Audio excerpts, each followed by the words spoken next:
গরম গরম ঝরঝরা খিচুড়ি হলে খেতে কিন্তু খুবই ভালো লাগে। আর প্রেসার কুকারে মাত্র ৩টা সিটি দিয়ে এরকমের ঝরঝরে খিচুড়ি, এইটা কিন্তু খুবই লোভনীয়। আর গরম গরম এই খিচুড়িটা একসঙ্গে ২ থেকে ৩ প্লেট খেয়ে নেওয়া যায়। আর যারা ঝরঝরে খিচুড়ি পছন্দ করেন, আজকের রেসিপিটা কিন্তু তাদের কাছে অনেক বেশি ভালো লাগবে। তো চলুন পুরো রেসিপিটা দেখা যাক। এখানে ভাতের চাল আর বুটের ডাল বা ছোলার ডাল একসঙ্গে করে আমি ধুয়ে নিয়েছি।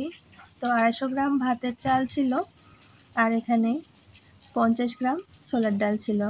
তো সব মিলে 300 গ্রাম ধুয়ে নিয়েছি। আর এখানে সব মশলা নিয়েছি, পেঁয়াজ কুচি, রসুন কুচি, এখানে গরম মশলা, আদা রসুন পেস্ট, লবণ, কাঁচামরিচ ছিলে নিয়েছি, গুঁড়া শুকনো মরিচ, গুঁড়া হলুদের গুঁড়া আর কি, আর এইসব ধনের গুঁড়া, জিরার গুঁড়া, সব কিছুই নিয়ে নিয়েছি। আর এখানে নিয়েছি ২৫০ গ্রামের মতো হবে গরুর মাংস। তো এটা ছোট ছোট পিস করে নিয়েছি। আপনাদের কাছে যে কোনো আর কি গরু, খাসি বা মুরগি যেটাই থাকুক না কেন সেটা নিয়ে নিতে পারবেন, অথবা এমনিও করে নিতে পারবেন যদি মাংস না থেকে থাকে। আর এইটা একটু পানি ঝরা দিতে রেখে দিয়েছি যেন আর কি ঝরঝরা থাকে। চালটা ঝরঝরা থাকলে খিচুড়িটা কিন্তু খুব সুন্দর ঝরঝরে হয়। আর খিচুড়ি তৈরি করার জন্য তো অবশ্যই এখানে সরিষার তেল নিয়ে নিয়েছি আমি। তো প্রেসার কুকারে আমি এখন মাংসটা দিয়ে দিচ্ছি। আর এটা একটু ছোট ছোট পিস করেছি, এতে করে সব রকমের মশলাগুলো মাংসের মধ্যে সুন্দরভাবে ঢুকে যাবে আর খেতে বেশি ভালো লাগবে। আর যেসব মশলা আমি এখানে নিয়ে নিয়েছিলাম সব দিয়ে দিয়েছি। তো আদা রসুন পেস্টটা এখানে 1 চা চামচ ছিল, আর সব মশলা 1/2 চা চামচ করে ছিল। হলুদের গুঁড়া, মরিচের গুঁড়া, জিরার গুঁড়া, ধনিয়ার গুঁড়া, স্বাদ মতো লবণ ছিল। আর এখানে সব রকমের গরম মশলা আমি দিয়েছি। 2টা এলাচ, একটা কালো বড় এলাচ, দারচিনি, লবঙ্গ, কয়েকটা গোলমরিচও আমি এর মধ্যে দিয়েছি। আর এই সব কিছু একসঙ্গে ঢেলে দিয়ে আমি কিন্তু সুন্দরভাবে মাখিয়ে নিচ্ছি। আর এটা একটু পানিও দিয়েছি আমি এর সঙ্গে, যেন খুব ভালোভাবে মাংসটা, মশলাটা ভুনা করা যায়। আর এখন একটু চুলার গ্যাস অন করে দিয়ে আমি এগুলো সব আর কি দিয়ে দিলাম কষানোর জন্য। আর এই ফাঁকে এত সুন্দর বৃষ্টি হচ্ছে, আসলে ওয়েদার ডিমান্ডেড এই রেসিপিটা। আমার মেয়ের অনেক ডিমান্ড ছিল যে আজকে বৃষ্টি হচ্ছে আর সে খিচুড়ি খাবে। মাশাআল্লাহ, বৃষ্টিটা দেখে মন ভরে গেল। আর এই বৃষ্টির মৌসুমে খিচুড়ি ছাড়া একদম ভালো লাগে না। তো এখানে আমি কয়েকটা আলুও দেব।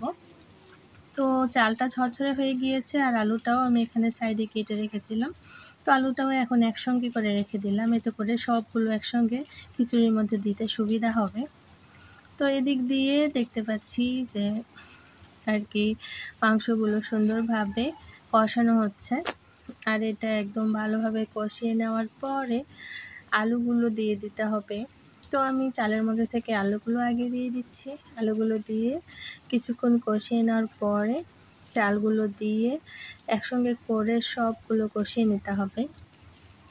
আর এইভাবে করে ভুনা খিচুড়ি কিন্তু খুবই সহজে হয়ে যায়। আর এটা এত বেশি টেস্ট লাগে যে এই খিচুড়ির সঙ্গে আর কিছুই লাগে না। তো সব কিছু একসঙ্গে কষানো হয়ে গিয়েছে, আর এখন চালটাও দিয়ে দিচ্ছি, দেখতেই পাচ্ছেন।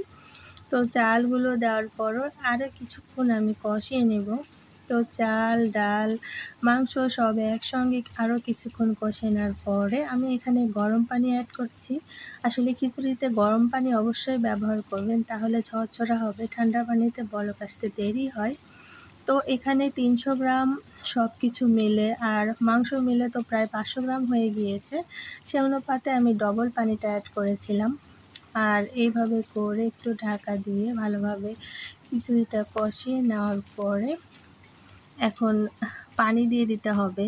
বলছিলাম যে পানি দেওয়ার পরে সঙ্গে সঙ্গে করেই ঢাকনাটা দিয়ে দিবেন না। এভাবে করে পানিটা যখন ফুটে উঠবে তখন সিটিটা বা ঢাকনাটা এভাবে দিয়ে দিতে হবে।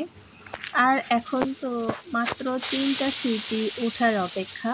যদি না প্রেসার কুকার আপনাদের সিটিটা ঠিক থাকে তাহলে 3টা সিটিতেই হয়ে যাবে। আর যার যেমন আর কি প্রেসার কুকার সে সেভাবে রান্না আর কি নিজেরাই করে নিতে পারবেন। আর 3টা সিটি হয়ে যাওয়ার পরে প্রায় আধা ঘন্টা পর যখন সিটিটা বসে গিয়েছে, ঠিক তখনই আমি ঢাকনাটা খুলে আপনাদের দেখিয়ে দিচ্ছি। তো উপর থেকে দেখতেই পাচ্ছেন কতটা ঝরঝরে হয়েছে। আসলে এটা আলাদা করে মানে বোঝানোর কিছু নেই, দেখলেই আপনারা বুঝতে পারবেন। আর এখন এইটা আর কি আমি একটু নেড়ে দিচ্ছি, কারণ বেশি চেপে গেলে তখন এটা আর কি নিচের দিকে আর কি চেপে যেতে পারে। তখনও আর কি ভালোভাবে ছড়নি দিয়ে নেড়ে নিলে বা যে কোনো নাড়ুনি দিয়ে নেড়ে নিলে আপনি ঝরঝরে খিচুড়িটাই কিন্তু পেয়ে যাবেন। রেডি হয়ে গিয়েছে, আর এখন পরিবেশন করে আপনাদের দেখানোর পালা। দেখুন কতটা ঝরঝরে হয়েছে। আসলে গরম গরম এই খিচুড়িটা খেতে কিন্তু অসাধারণ লাগে, আর ঝরঝরা খিচুড়ি খেতে খুবই মজার লাগে। এখানে মাংস, আলু সব কিছুই দেওয়া রয়েছে, আর বিশেষ করে ছোলার ডালের বা বুটের ডালের এই খিচুড়িটা ভাতের চালের আমাদের বাসায় সবাই অনেক বেশি পছন্দ করে। আর এই খিচুড়ি নিয়ে তো সবার আগ্রহের শেষ নেই। আর আমার হাতের এই খিচুড়িটা মাশাআল্লাহ সবাই পছন্দ করেছে। আজ পর্যন্ত যে খেয়েছে সবাই প্রশংসা করেছে। আলুটাও অনেক সেদ্ধ হয়েছে সুন্দরভাবে, মাংসটাও সুন্দরভাবে সেদ্ধ হয়ে গিয়েছে, আর ভাতটাও ঝরঝরা হয়ে রয়েছে। তো আমার চ্যানেলে নতুন হয়ে থাকলে চ্যানেলটা সাবস্ক্রাইব করে দেবেন, আর ফেসবুক পেজ থেকে দেখলে আমার চ্যানেলটা ফলো করবেন। এতক্ষণ ধরে আমার রেসিপিটা দেখার জন্য অনেক ধন্যবাদ।